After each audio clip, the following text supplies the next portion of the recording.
د ترمذی شریف روایت دی، نبی علیه الصلاة والسلام ارشاد دی چې ادنا درجه جنتی هغه سړی دی چې د هغه دپاره به زر خدمتګزاره به وي او 2 زنانې به وي د ده دپاره، او د ده په واسطه یوه خیمه به جوړه سي چې هغه د موتی او د زبرجد او د یاقوت څخه به جوړه سوې وي. د دې خیمې اوږدوالی او پراخوالی به دومره وي لکه د جابیه څه ونسي د صنعا پورې. جابیه یو شهر دی په شام کې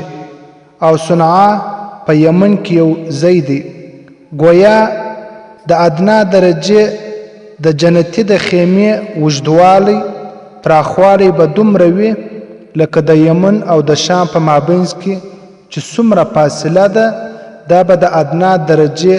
د جنتی دپاره به الله جل جلاله په جنت کې یوه خیمه جوړه کړي.